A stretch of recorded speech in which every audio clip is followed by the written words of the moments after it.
حلوين. الفيديو النهارده عن ولاده من المامز اللي علمت معايا وعلمت فيا وعلمتني كتير. الام روسيه متزوجه من مصري، اول مره شفتها فيها كان قبل الحمل. جت زياره عشان تطمن ان امورها تمام ومفيش مشكله من حدوث الحمل، وطمنتها ان امورنا جميله ومش محتاجين اي مساعدات، يعني لا تنشيط ولا تظبيط ولا اي حاجه. ما شاء الله في خلال شهرين كانت حامل حمل تلقائي، وبعد كده بقيت بشوفها على فترات متقطعه لما بتنزل اجازه عند اهل زوجها، يعني لان هي وزوجها عايشين في محافظه من محافظات الساحل. احد هذه الزيارات المتقطعه كان زياره في الشهر الثامن تقريبا، ووقتها قالت لي انها نوت انها تولد ان شاء الله في الزقازيق، وطلبت نتناقش في كام نقطه كده من خطتها اللي حطاها للولاده. وطلعت لي ورقه ما شاء الله طول بعرض قد كده، وفكرتني بامتحانات ثانويه عامه حاطه فيها كل النقط اللي محتاجه تتناقش فيها او تعرف احتمالياتها، لانها ما بتحبش تتفاجئ بحاجه وعايزه يكون كل السيناريوهات اللي وارد تحصل في الولاده وعلى علم مسبق بيها، ما تتفاجئش بحاجه في وقت ستريسد فيه زي وقت الولاده.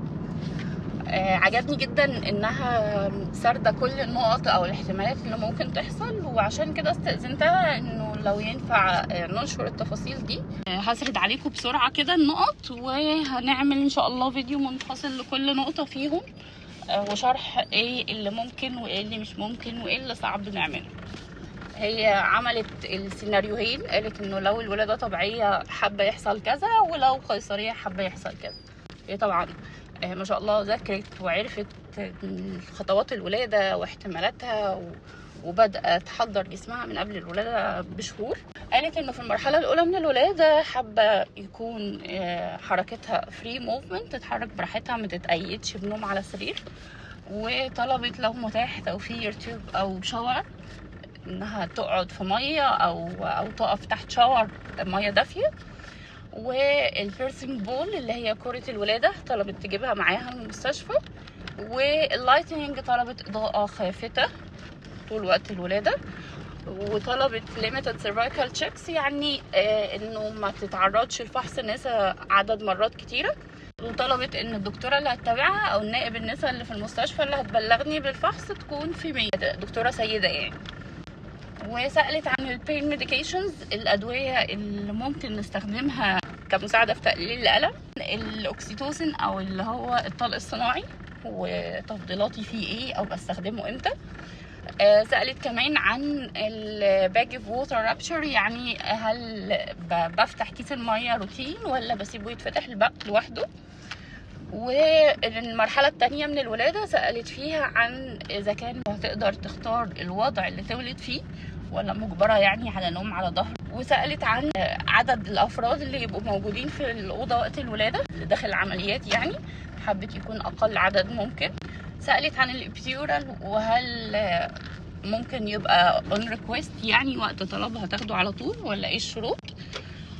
وسألت كمان لو كان مسموح انها تستخدم مراية تشوف فيها وقت طلوع الراس.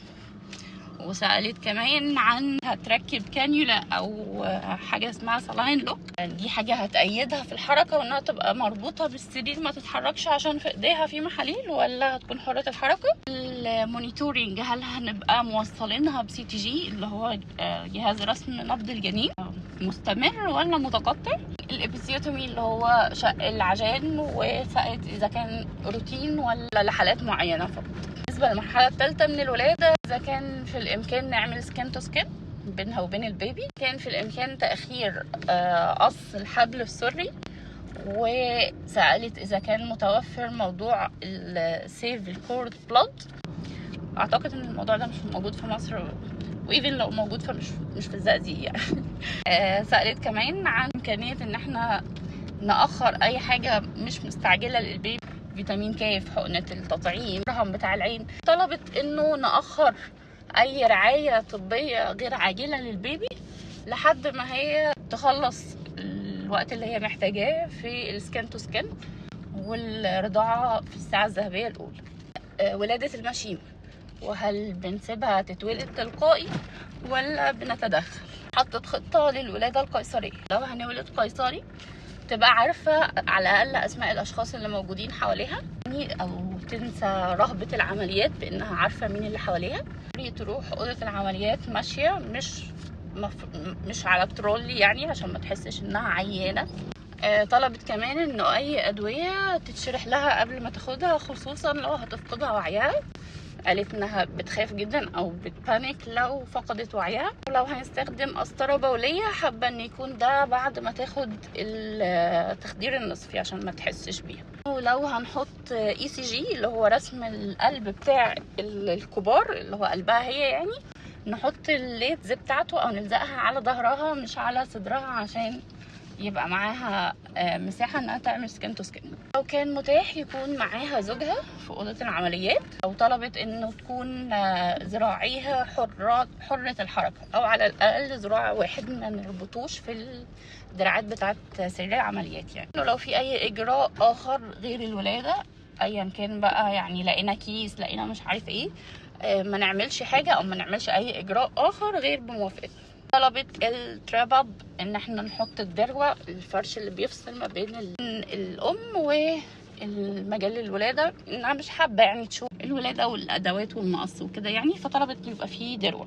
انه نشيل القسطرة في اقرب وقت ممكن، انها مجرد انتهاء العملية تطلع لغرفتها على طول، ما تفضلش في الافاقة جوه العمليات فترة طويلة.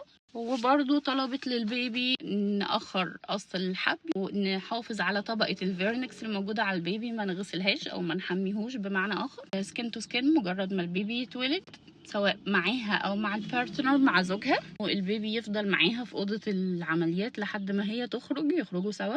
ولو ينفع تطلع وهي شايلة البيبي، مش كل واحد منهم في سرير. انه تحاول ترضع البيبي في اول ساعة من الولادة. دول كانوا 38 نقطة. 38 نقطة دول في منهم اللي سهل وبسيط واوكي يتعمل، وفي منهم اللي محتاج تنسيق مع طاقم المستشفى، وفي منهم اللي محتاجين نشرح علميا ايه اللي ممكن يتعارض مع الطلب ده او ما نقدرش ننفذه بسبب.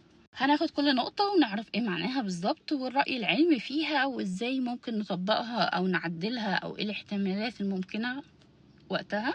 وشكرا لوقتك الذي لا يقدر بثمن. لو وصلتي لحد الجزء ده من الفيديو شكرا جزيلا على حسن استماعك، و stay safe. فوتكم بعافية.